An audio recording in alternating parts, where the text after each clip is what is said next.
Akron, Ohio. Population 10,006. The year is 1870. The same year a young physician, Dr. Benjamin Franklin Goodrich, came to town to found a rubber factory. Photography itself is very young. Akron is a city created by the Ohio Canal, whose 21 locks in a 2-mile stretch delayed passengers half a day at this point in crossing the north-south Continental Divide. It was also in 1870 that the Ohio Universalist Convention decided to locate its college at Akron, to the delight of the culturally minded Daily Beacon. Although it was intended to be a centenary of universalism in America, by the time Brookdale College was dedicated and opened to students in 1872, it already had acquired more the character of a municipal college than of a private denominational school, due in part to the liberal religion of the rural Universalists and in part to the generous financial support of Summit County citizens, vigorously led by businessman John Brookdale. And it was appropriate, therefore, that the college dominated Akron's horizon.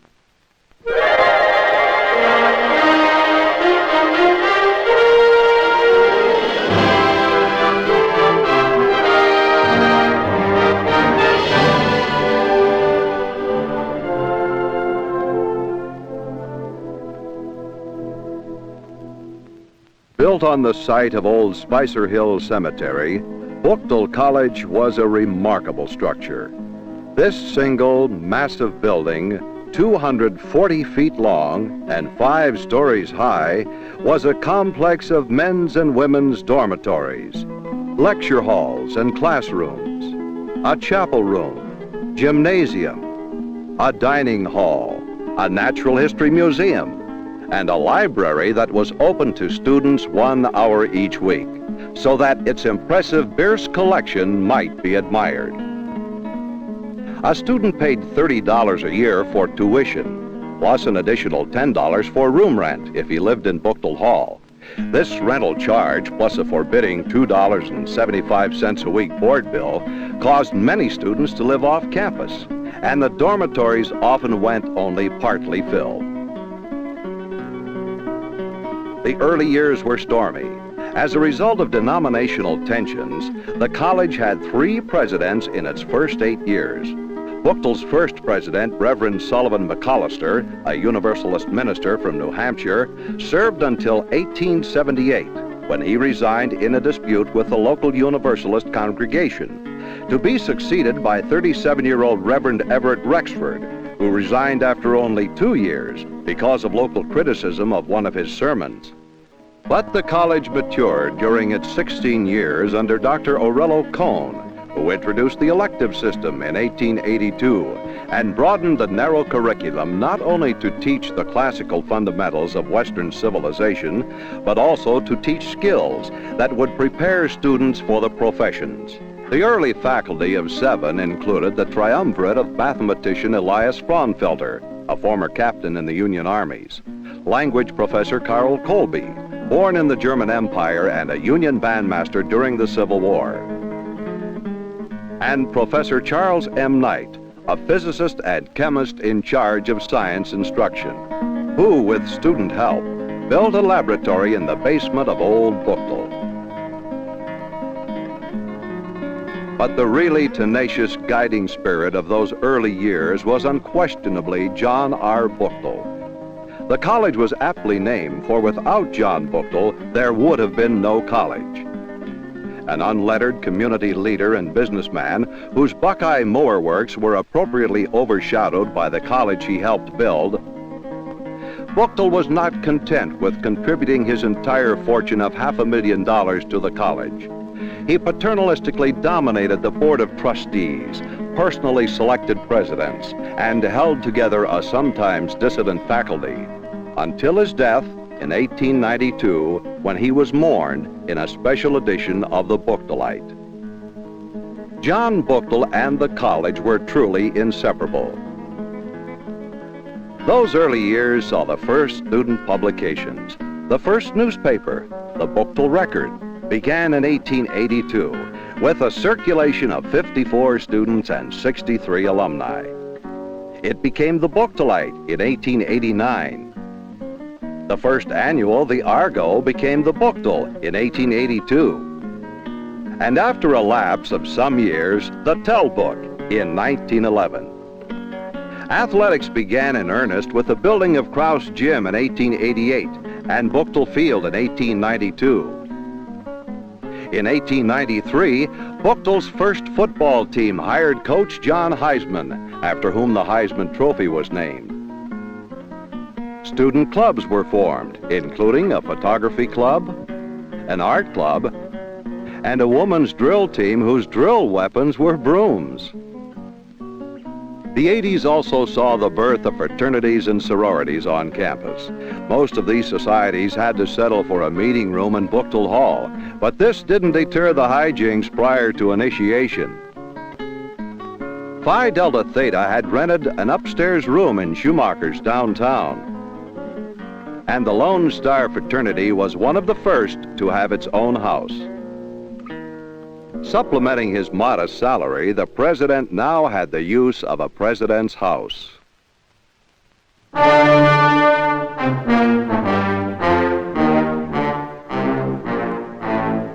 Then, on the night of December 20th, 1899, disaster struck. For more than 3 hours, old Brookdale's death torch lighted the sky as all the horse-drawn fire companies in Akron fought in vain with their steam-driven equipment. Lit by gas mantles whose open flames were fed by a gas-generating plant in the basement, it is remarkable that the building had survived for 27 years. By morning, only the outer shell remained. But the bleak morning of the 21st also saw the landscape scattered with colored handbills announcing a 9 o'clock meeting at the Universalist Church, followed 2 days later by a meeting of business leaders in the parlors of the National City Bank. Once again, the city responded to the needs of the college. Classes moved in the main to a partitioned-off Krause Gym. Meanwhile, a new $50,000 Brookdale Hall rose from the ashes, built with contributions from not only Akron businesses and Universalists everywhere, but from students, faculty and alumni, from Akron factory girls, washerwomen, post office clerks, newsboys, and from firemen who had fought the blaze. The building was dedicated in 1901. This spirit of town and gown cooperation led to Brookdale's becoming the Municipal University of Akron in 1913, under the leadership of President Park Colby, son of the original faculty member Carl Colby. 1913 was also remembered in Akron as the year of the Great Snowstorm. Automobiles were replacing buggies, and electric trolleys were supplanting the horse cars. Out-of-town students were arriving by train. The campus was growing. In addition to Krause Gym and Brookdale Hall, there was an astronomical observatory and the Charles M. Knight Chemical Laboratory. The observatory had been built in 1887 by Dr. C.S. Howe of the Mathematics Department. Knight Laboratory had been completed in 1909 with the help of a Carnegie grant, and here Dr. Knight taught the world's first courses in rubber chemistry. A Bureau of Industrial Research was formed, and a College of Engineering was founded under Dean Fred Ayer, who pioneered a cooperative education program with Akron industry. A School of Home Economics was established in Curtis Cottage in 1914. The same year that Mrs. Elizabeth A. Thompson became Akron U's first Dean of Women. In the year it became a municipal university, Akron had an enrollment of 198 students. In the next 9 years, this figure would multiply to more than 2,000. In World War I, the university saw service training Army tire repair units. The war had also founded the Students' Army Training Corps, which later became the ROTC. a group which often was a center of student controversy in the 20s and 30s. It was in 1927 that the Brookdale won a Scripps Howard contest as the best college paper in Ohio. 1928 saw the establishment of the University Theater in the basement of Colby Hall, which also housed the Bierce Library. And in 1929, during the administration of President George Zook, the Guggenheim Airship Institute was founded, adjacent to the Goodyear Air Dock dirigible hangar at Akron City Airport. Dr. Theodore Troller was assistant director of the Institute, which was equipped with a unique vertical wind tunnel. The tragic end of the U.S. Navy's Akron and Macon led to the eventual demise of the Institute, but the aviation interest it had fostered on the university campus left the Glider Club and the University Cloudhoppers in its wake.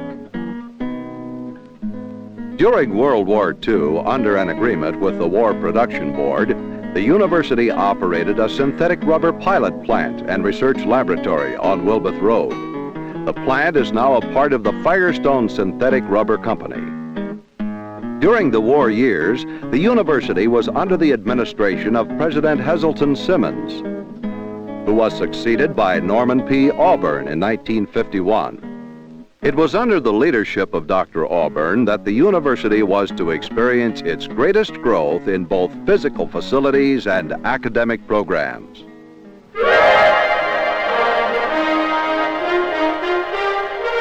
Today, as throughout its history, the University of Akron is building for tomorrow.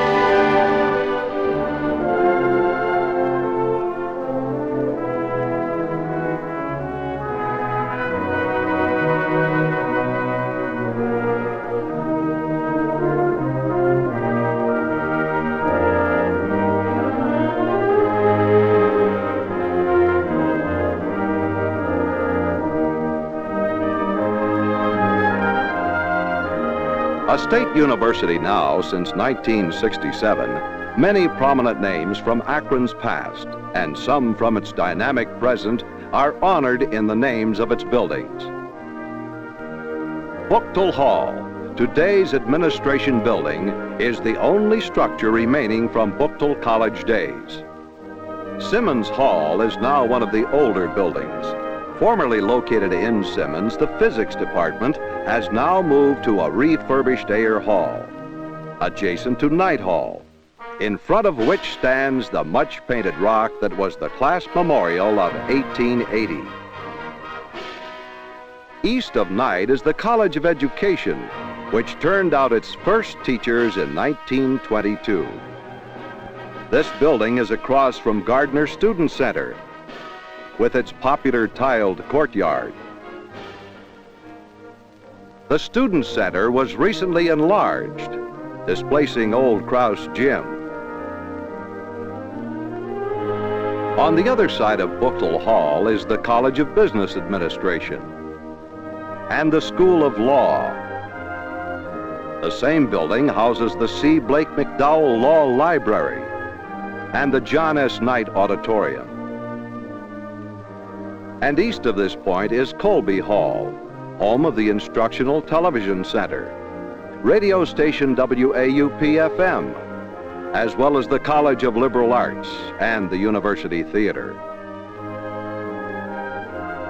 Through Colby's arches can be seen Memorial Hall, scene of semi-annual commencement exercises.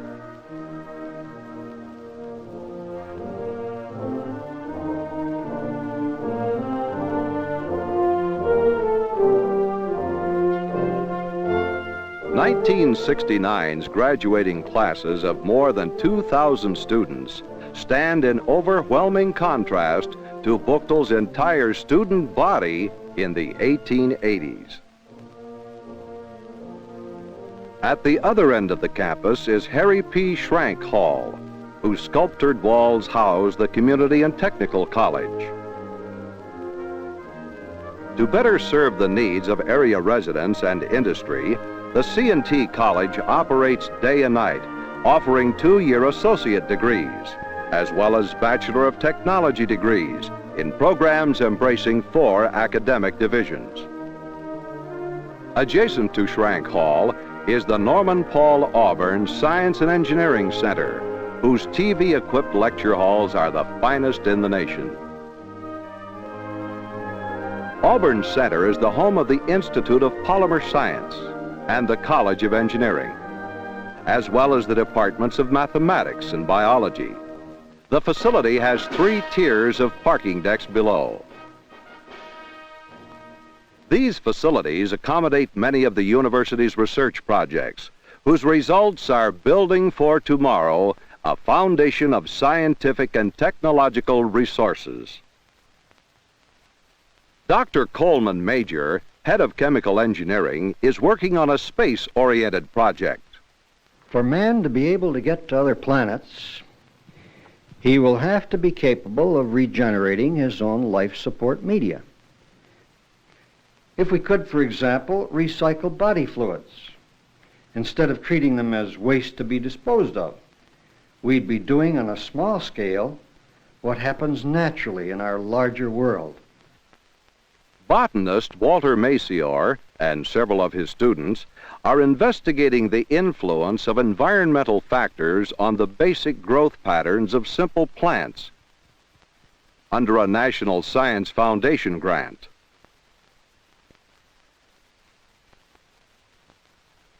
Another botanist, Dr. Warren Stoutemeyer, is studying orchids and carnivorous plants.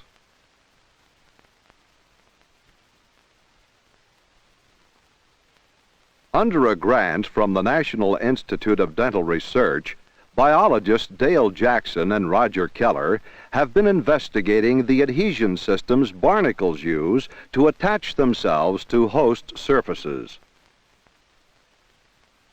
All of this seems in keeping with Horace Greeley's words in 1871, when the cornerstone for Brookdale College was laid.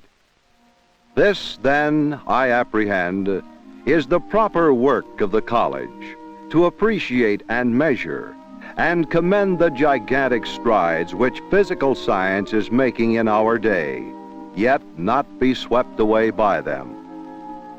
In the Institute of Polymer Science, physicist Nick Hilliard studies the physical properties of foamed elastomers.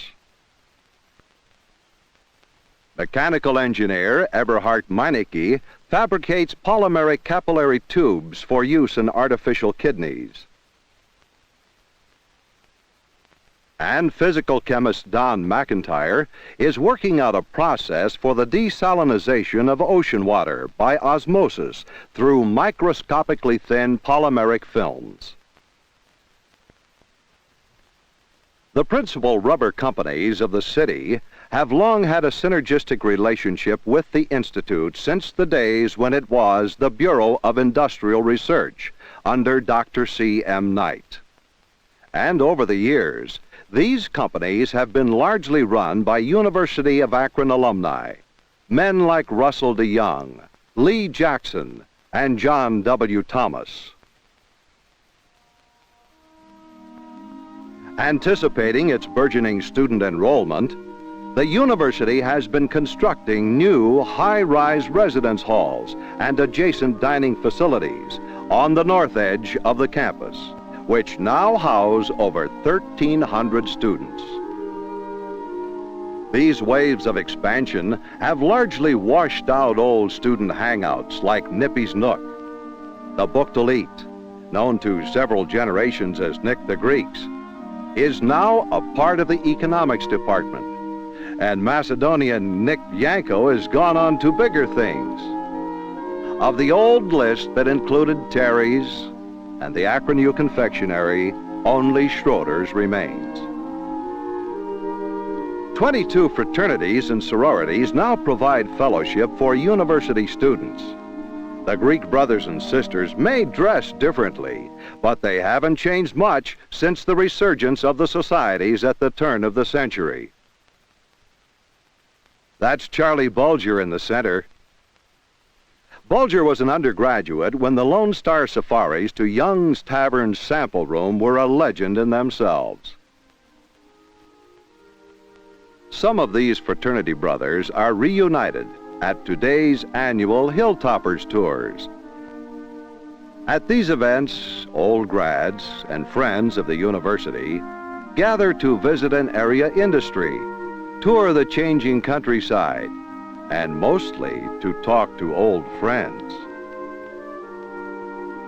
Alumni activities are administered by Alumni Director Alan Boyer and his staff, who take their guidance from the Alumni Council, a group composed of and elected by university alumni to generate alumni participation in university affairs.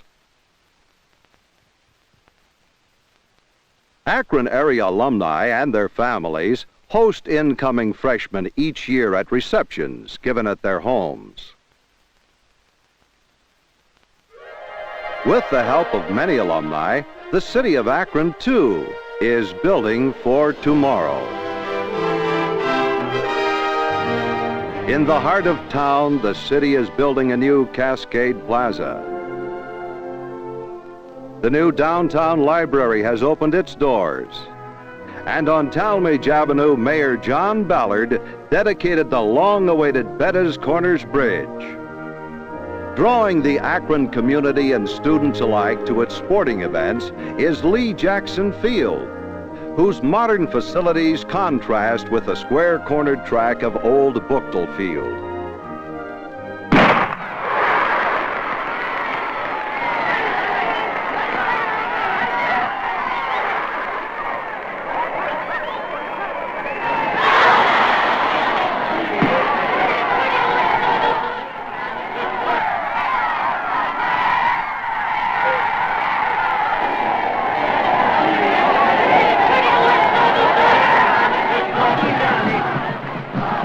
In the fall, the big football event is the Acme Zip Game and the Rubber Bowl.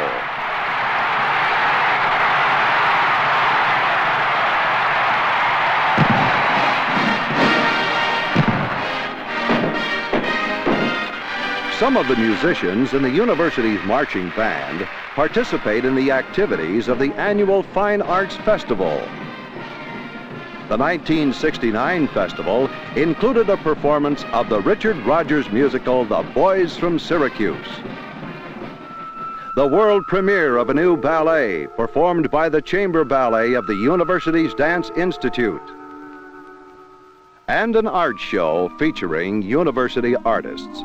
The Fine Arts Festival also presented an experimental film program, a Dylan Thomas play, a fashion show, and concerts by the University Symphonic Band, the Resident Brass Quintet, and one by classical guitarist Jim Kalau.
As a result of the successful Challenge 70 campaign, the performing arts at Akron are to have a new home, located appropriately enough on the site of John Brookdale's old Buckeye Mower Works.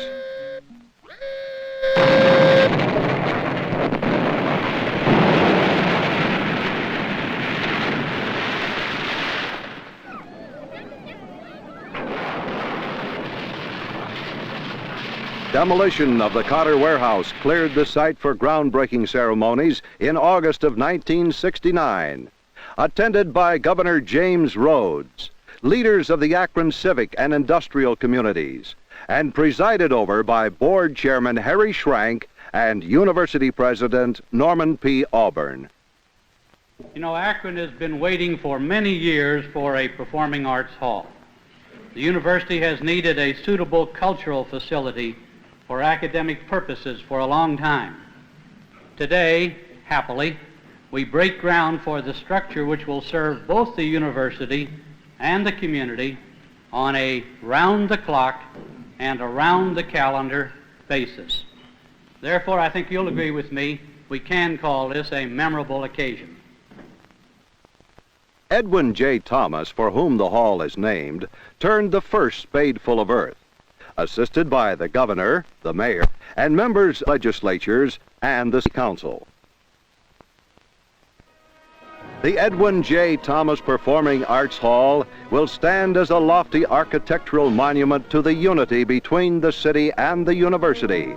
With its 3,000-seat auditorium whose movable ceiling can create smaller halls for dramatic productions and recitals, it will be the cultural center of both communities.